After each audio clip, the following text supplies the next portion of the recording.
5 fakta mengejutkan tentang lukisan Mona Lisa. Kalian pasti tahu dengan nama lukisan Mona Lisa. Salah satu mahakarya dari pelukis paling berpengaruh di dunia, Leonardo da Vinci ini sangat terkenal dan seringkali muncul di mana-mana. Lukisan ini dianggap kontroversial karena harganya yang konon mencapai angka 750 juta US dollar. Selain harganya yang fantastis, lukisan Mona Lisa memang menyimpan banyak misteri dan fakta-fakta unik. Perempuan tak bernama yang digambarkan sang maestro dalam lukisan berjudul Mona Lisa tampak melihat lurus ke depan, meski badannya agak sedikit menyamping. Namun orang-orang yang sudah melihat langsung karya yang kini ditempatkan di Museum Louvre ini mengaku bahwa mata Mona Lisa mampu menatap ke segala arah. Kemanapun kita bergerak atau berpindah tempat, ia bak sedang mengawasi kita. Lukisan yang dibuat pada abad ke-16 ini menampilkan potret setengah badan dari seorang wanita yang diberi nama Mona Lisa. Melihat sejarahnya, Leonardo da Vinci dipercaya melukis Mona Lisa antara tahun 1503 hingga 1506. Hingga pada tahun 1516, Leonardo da Vinci diundang oleh Raja Francois pertama untuk bekerja di Clos-Luz, dan di sanalah dirinya melanjutkan pembuatan lukisan ini. Berikut ini adalah 5 fakta lukisan Mona Lisa yang mungkin belum kalian ketahui.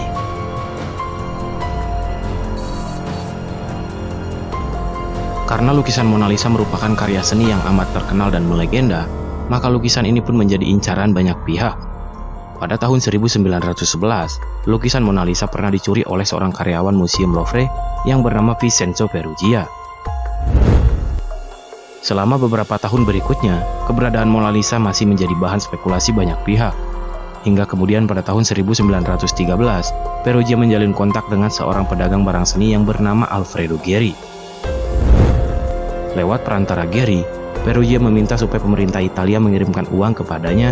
Sebagai gantinya, Peruggia akan mengirimkan Mona Lisa ke kota Firenze. Peruggia juga menambahkan kalau lukisan Mona Lisa harusnya berada di Italia karena di sanalah lukisan termasyhur ini dibuat. Meskipun begitu, karena Peruggia meminta uang sebelum bersedia mengembalikan Mona Lisa, spekulasi pun beredar kalau sebenarnya pencurian ini hanyalah tipu muslihat untuk menaikkan nilai lukisan ini. Belakangan diketahui kalau pelaku asli pencurian ini adalah Eduardo de Valverno yang bekerja sama dengan Peruggia. Valverno sendiri sudah lama menyandang reputasi sebagai pemalsu karya seni. Dugaan pun merebak kalau pencurian ini dilakukan supaya Valverno bisa menjiplak lukisan aslinya dan kemudian menjual jiplakannya dengan harga yang mahal kepada para kolektor benda seni.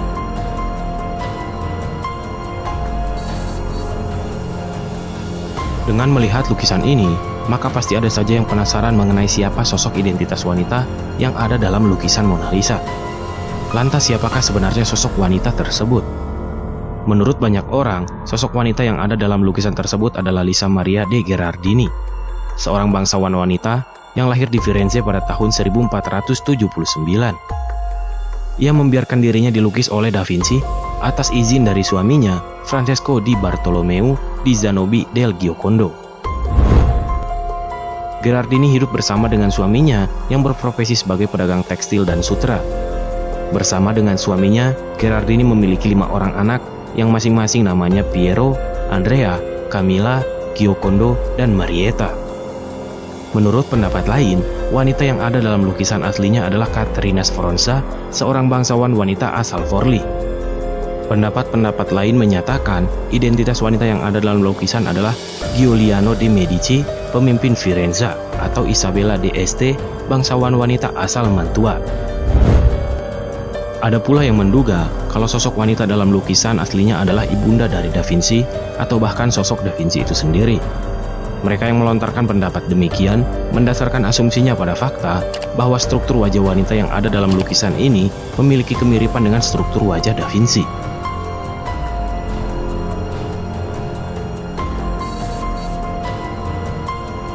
Menurut sejarawan seni yang meyakini kalau sosok wanita dalam lukisan adalah Lisa del Giocondo, wanita tersebut diperkirakan sedang hamil saat dirinya dilukis oleh Da Vinci.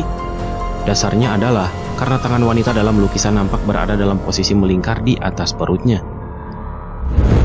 Bukti-bukti sejarah lain juga menunjukkan kalau Giocondo sedang hamil untuk kedua kalinya saat lukisan Mona Lisa selesai dikerjakan. Kemudian berdasarkan pemindaian memakai sinar inframerah, ada motif kain guarnelo di bagian bahu sang wanita. guarnello adalah kain yang biasa dipakai oleh wanita hamil di Italia pada masa itu.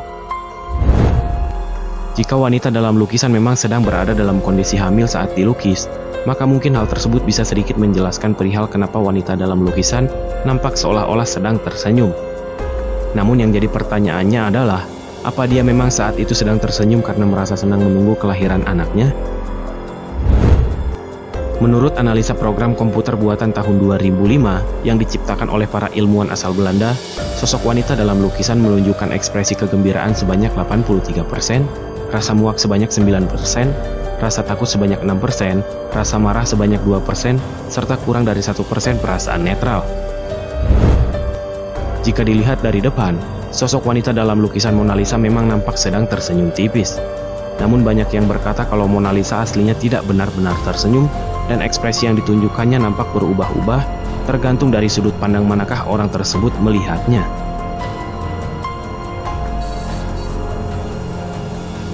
Mandip Ermehra adalah nama seorang dari kepala medis untuk masalah kesehatan jantung di Rumah Sakit Wanita Birmingham. Ia menyatakan bahwa saat dirinya melihat sosok wanita dalam lukisan Mona Lisa, ia menyadari kalau wanita tersebut menunjukkan gejala-gejala yang lazimnya dijumpai pada penderita gangguan kesehatan tertentu. Menurut Mehra, di bagian pojok mata kiri sang wanita terdapat semacam tonjolan kecil. Kemudian rambutnya nampak lebih tipis dan menyusut. Ia juga tampak memiliki pembengkakan kecil di dekat jari telunjuknya. Lalu kulitnya nampak berwarna kekuningan dan rambut di bagian alisnya juga tidak nampak. Mehra lantas berasumsi kalau ekspresi senyum khas yang nampak pada wajah sang wanita aslinya adalah pertanda kalau wanita tersebut memiliki gejala lemah otot. Kemudian berdasarkan ciri-ciri fisik yang ia amati, Mehra berkesimpulan kalau wanita dalam lukisan sedang menderita hipotiroidisme atau pembengkakan kelenjar tiroid. Mehra memperkuat teorinya dengan melakukan analisa pada pola makan orang-orang yang hidup pada abad ke-16. Menurut Mehra, kaum wanita yang hidup pada zaman itu kerap mengkonsumsi makanan yang tidak mengandung cukup iodium. Sebagai akibatnya, wanita itu pun nampak seperti menderita hipotiroidisme.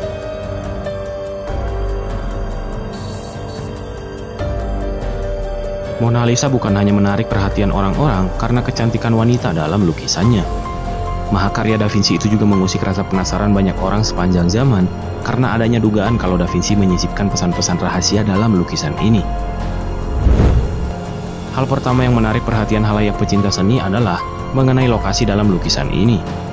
Bagian latar belakang dari lukisan yang nampak kabur dan berkabut membuat orang bertanya-tanya mengenai lokasi yang diduga digunakan oleh Da Vinci untuk membuat latarnya.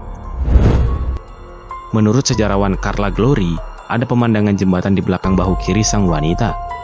Jembatan tersebut diduga merupakan jembatan Ponte Gobbo or Ponte Vecchio yang terletak di desa Bobbio, Italia Utara.